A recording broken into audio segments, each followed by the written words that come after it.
Las conductas delictivas mutan conforme avanza la tecnología. El Internet tiene su lado oscuro, como lo demuestra la gran cantidad de ciberdelitos que ocurren a diario en todo el mundo. Cada vez surgen nuevas formas de delinquir en la web.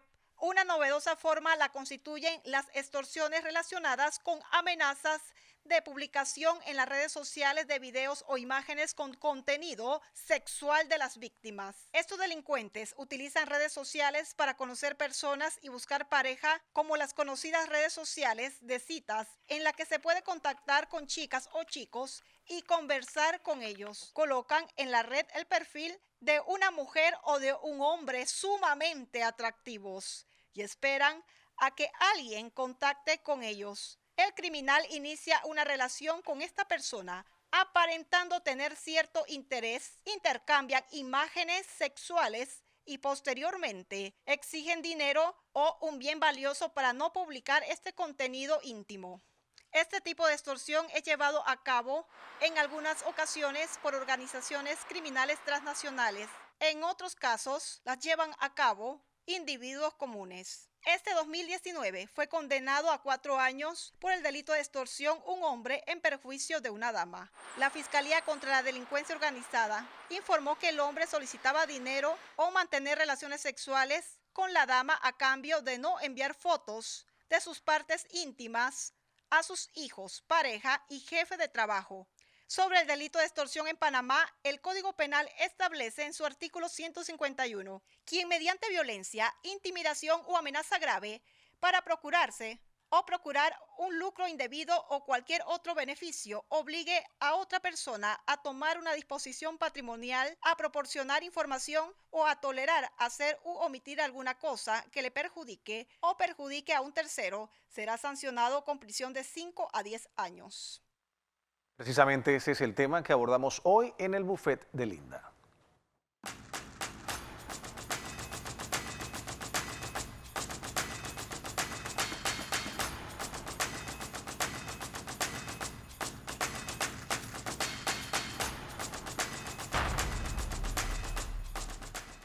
Buenas tardes, gracias por sintonizar el segmento El Buffet de Linda. Hoy vamos a tener un tema muy de acorde a la era digital, porque estamos en la era digital y tenemos que acostumbrarnos y conocer que aproximadamente el 60% de nuestras actividades hoy día están relacionadas con el ciberespacio. Delitos cibernéticos en la modalidad de extorsión. Antes de entrar en lleno de este tema con nuestro invitado, el experto en tecnología, Alex Newman, vamos a escuchar unas entrevistas, o más bien escuchar los relatos de jóvenes que han sido víctimas de ciberdelincuentes y también jóvenes que han escuchado o han conocido sobre este tipo de delito. De cuentas falsas de personas que aparentemente son famosas y pues te están siguiendo y la persona considera por la euforia de que esa persona que es su ídolo lo está siguiendo cuando en realidad es una cuenta falsa y a través de eso pues piden dinero, pues citan a la persona en algunos lugares que se puede prestar para un secuestro o se puede prestar para algún tipo de extorsión. También... Hace como 3 semanas en cual un señor me chateó por por unas aplicaciones de que no, que te quiero conocer. Yo dije, bueno, normal. Pero yo le pasé mi WhatsApp y él me chateó, dije, no, que estoy usando el traductor de Google para poder hablar contigo. Y pasaron como 3 días y después me dijo que puedo confiar en ti.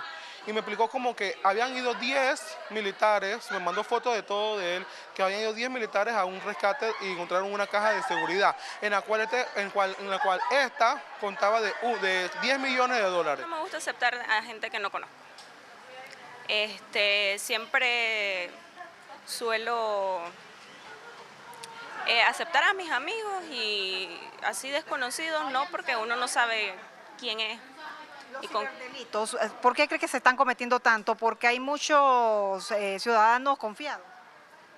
En lo personal creo que más que todo, sí, confiados por una parte y por otra, pues ahora la juventud mucho tiene Facebook y todas las redes sociales.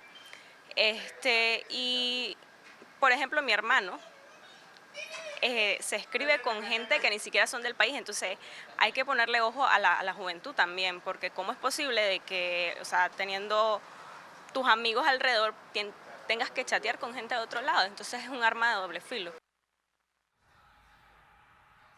Y para abordar el tema estoy con el experto en tecnología, el ingeniero en informática con más de 30 años de experiencia, Alex Newman. Bienvenido al Buffet de Linda. Gracias. Ingeniero, pudimos observar, esta es una pequeña muestra, un pequeño universo del muestreo que tomamos. Son estudiantes universitarios, la última es una licenciada en turismo, los otros jóvenes son estudiantes por egresar de la carrera de Derecho y Ciencias políticas, tienen otra visión y de pronto por eso han tomado esas precauciones, pero pudimos ver algunas de las modalidades, cómo estos criminales, estos ciberdelincuentes cambian y mutan conforme va avanzando la tecnología. Bienvenido al Buffet de Linda nuevamente. Gracias.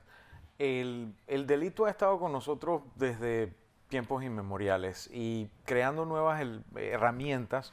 Obviamente personas que quieren aprovecharse de esas nuevas herramientas van a buscar nuevas formas de aplicar viejos conocimientos. El caso que mencionaba, por ejemplo, uno de los muchachos en la entrevista de la caja fuerte con 10 millones de dólares, etcétera, se dio por primera vez, le llaman el dilema del prisionero español, y se dio por primera vez a finales del siglo XIX a través de cartas y telegramas.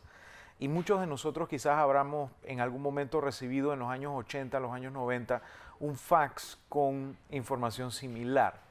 Hoy en día, pues, es mucho más barato, más efectivo, más fácil utilizar el correo electrónico. Y es donde muchas personas reciben este tipo de extorsiones, tipo la que se ha visto también que le mandan a una persona hemos infectado tu computadora y a través de eso hemos tomado fotos tuyas en posiciones comprometedoras viendo sitios web con contenido vulgar.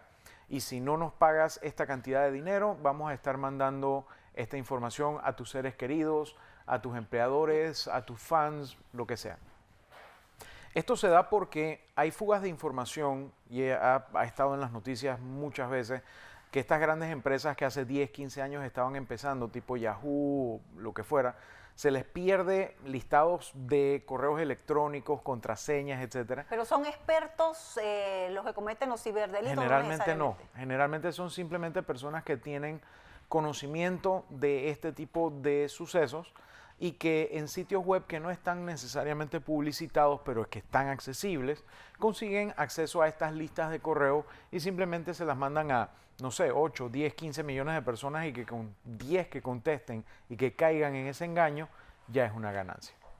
En el caso de la ciberextorsión, donde una mujer atractiva envía la invitación a determinada red social y ese hombre cae en la seducción de esa mujer hermosa, intercambian fotos íntimas sexuales y después le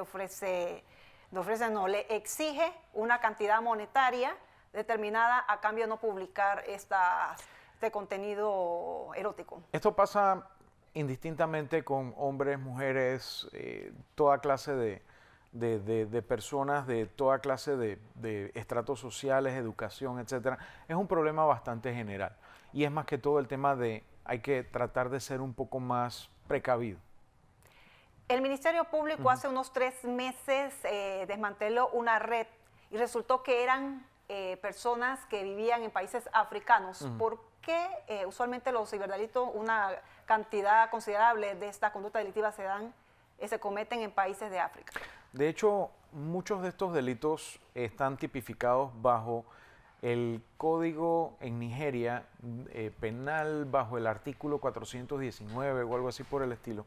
Y por eso en muchos países les conocen como estafas 419, porque se originan en países como Nigeria, Liberia, Costa de Marfil, lugares donde la ley quizás está aún más atrasada que aquí en Panamá en cuanto a temas de tanto colaboración internacional, cuando hay este tipo de delitos, como en delitos electrónicos. Entonces, las personas que residen en estos países tienen una facilidad de poderlo cometer con menos riesgo de ser procesados, perseguidos, encarcelados o incluso encontrados.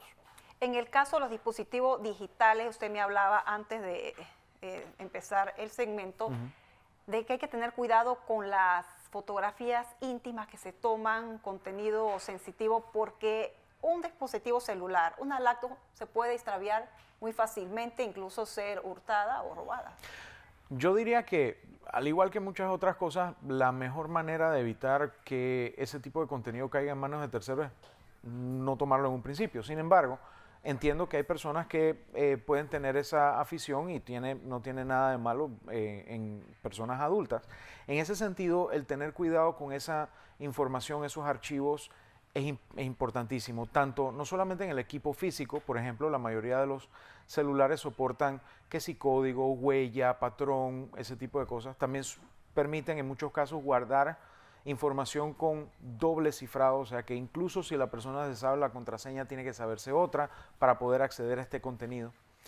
Y por último, hay que tener también muchísimo cuidado con las cuentas de la nube. Si es iPhone, la de iCloud; si es Android, la de Google, porque en muchos casos también se ha obtenido acceso a fotografías de, por decir algo, estrellas de Hollywood, ya que, por ejemplo, ponen en sus herramientas de recuperación de contraseña ciudad natal y ponen su verdadera ciudad natal, nombre de tus padres y ponen los nombres verdaderos de sus padres, y toda esa información está en la Wikipedia. Eso ya le ha pasado a un par de O sea que actrices. con facilidad los criminales Sí, pueden... yo en ese sentido generalmente les recomiendo a la gente que escojan un personaje ficticio. Por ejemplo, Batman. ¿Cuál es tu ciudad natal? Ciudad Gótica. ¿Cuál es tu maestro favorito? Alfred el mayordomo. La idea es que incluso si se me olvida, lo puedo buscar después en Wikipedia, por ejemplo. O sea, que le está sirviendo la mesa a los criminales porque... No, al revés, se la estoy poniendo más O difícil. sea, porque no está tomando datos míos. reales. Exacto, estoy poniéndoselo difícil al criminal. Al menos que lo conozca. Es que no Usted me va a hablaba- conocer usted- suficiente. Por Usted me ejemplo, hablaba incluso que cuando no podemos confiar ni siquiera en nuestros supuestos amigos, porque el día No. que nosotros rompamos esa relación de amistad, eso por un lado. Por el otro está lo que mencionó, por ejemplo, una de las muchachas de la entrevista. Ella dice, yo nada más acepto a mis amigos. Una modalidad también que se da este tipo de extorsión es decir, bueno, yo agarro, veo el perfil de Linda Brand, veo que de pronto Linda no ha entrado en redes en varios meses, agarro y creo un segundo perfil y pongo, es que el mío se me perdió o me hackearon la otra cuenta, es más, si la ven, por favor, repórtenla.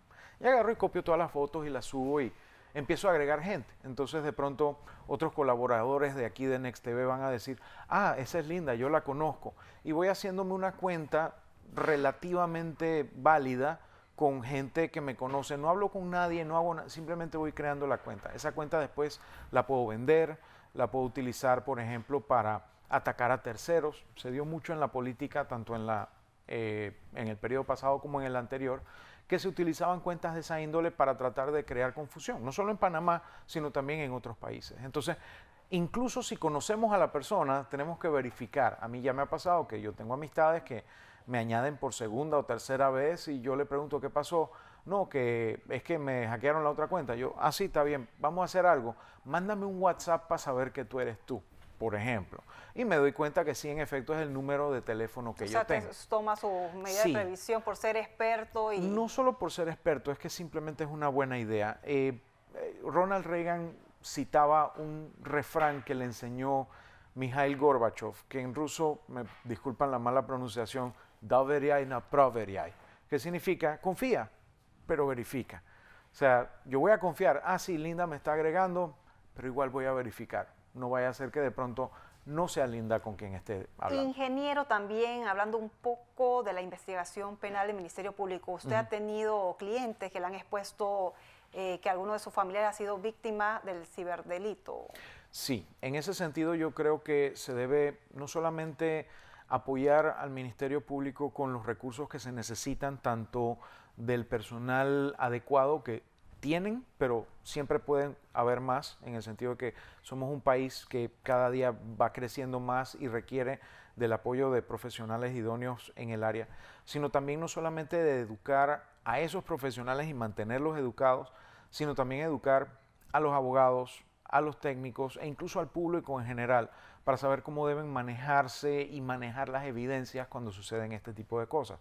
De este modo, los casos no tienen que caerse, los casos pueden proceder y las personas responsables por estos crímenes pueden ser llevados a la justicia, donde pueden entonces ser aplicadas las normativas, que además deben actualizarse para contemplar todas estas nuevas modalidades y, de ser posible, incluso tratar de picar por delante y estar preparados para modalidades que todavía no se conocen, pero que alguien ahorita mismo probablemente está sentado inventando.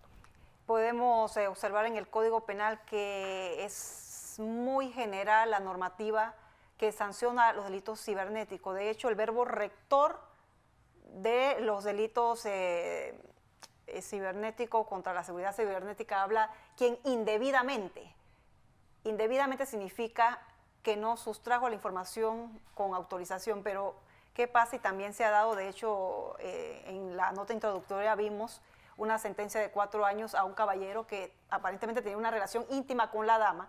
O sea, ahí no se configura verbo rector de indebidamente porque ellos tuvieron su relación, pero utilizó justamente ese contenido que ella se lo dio en el momento de la luna de miel, por decirlo en metáfora, y después lo utilizó para sobornarla, extorsionarla. De hecho, me ha pasado aquí en Panamá que personalidades a los medios, por ejemplo, han caído en situaciones donde exparejas han querido publicar esta información. En Estados Unidos hay legislación muy poderosa en cuanto al tema de los derechos de propiedad intelectual y en muchos casos ha sido más fácil tumbar ese contenido dentro de lo que se puede por tema de violación de la imagen de la persona como propiedad intelectual que por el daño que se le está haciendo al publicar una imagen íntima. Sin embargo, sí yo creo que deberíamos tratar de corregir ese tipo de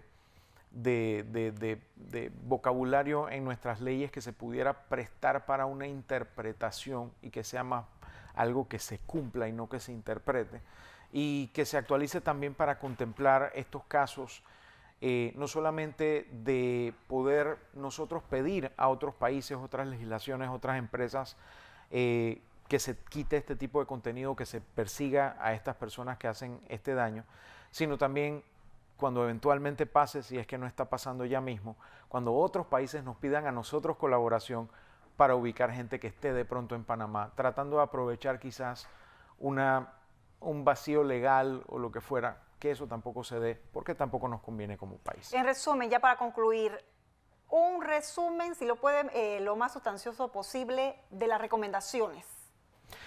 Puede ser 5 recomendaciones básicas. 5 recomendaciones básicas sería, primero que todo, tratar de almacenar la menor cantidad de información comprometedora en equipos que no estén correctamente asegurados. Segundo, utilizar cifrado en todo lo que podamos. O sea, todos los equipos, llámese Windows, Mac, iPhone, Android, de algún modo u otro soportan el cifrar la información.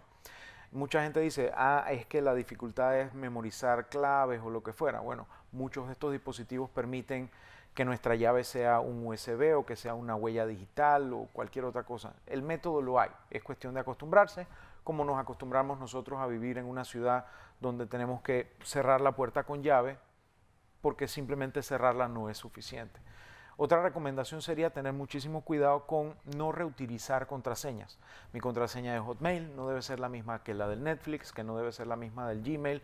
Para eso hay incluso aplicaciones que nos permiten tener una llave maestra que guarde esas contraseñas para que así, si a Netflix se le pierde la información, no me va a afectar mi banca en línea o cualquier otro servicio a través del cual muchos de estos ataques también suceden. En el caso de conocer personas en línea, confiar pero verificar. Es más, si es posible, no confíes, verifica primero. En el sentido de que ya sea que los estamos conociendo a través de la red social o a través de alguna de las aplicaciones de búsqueda de pareja, que hay por lo menos 3 o 4 que se usan en nuestro país y quién sabe cuántas más alrededor del mundo, tener el debido cuidado que tendríamos con cualquier otra situación de conocer a un extraño. Y por último, hablar con nuestros hijos. Sí es cierto que existen aplicaciones que nos permiten monitorear los mensajes que ellos escriben, ver con quién se escriben, ver dónde están, Siempre puede pasar que el teléfono se quede sin batería y estén viendo contenido en la computadora ajena. Tenemos que conversar con ellos y tener un diálogo que nos permita saber que incluso cuando el teléfono está apagado, cuando están usando un aparato ajeno, cuando están en una situación fuera de nuestro control, ellos van a saber cómo conducirse. Entonces, eso es, yo diría que lo más importante, el educarse. Muchas gracias, ingeniero ustedes. Alex Newman, por estar en el Buffet de Linda. Amables televidentes, gracias por sintonizarnos y espero, sobre todo, padres de familia, porque son los jóvenes los más vulnerables. Niños de 8 años manipulan aparatos tecnológicos, adolescentes, hablen con sus hijos. En YouTube va a estar esta entrevista, el Buffet de Linda, para que puedan pues apuntar estos 5 consejos para evitar ser víctima de los ciberdelitos en la modalidad de extorsión y otro tipo de formas de poder extorsionar o utilizar nuestra inocencia para cometer un delito en perjuicio de nosotros y de nuestros familiares. El fiscal Igor Blanco del Ministerio Público, fiscal encargado de estos delitos, pide disculpas. A última hora no pudo venir, le surgió una emergencia familiar, pero lo esperamos el próximo viernes. Y gracias nuevamente al ingeniero Alex Newman por estar en el Buffet de Linda. Ahora vamos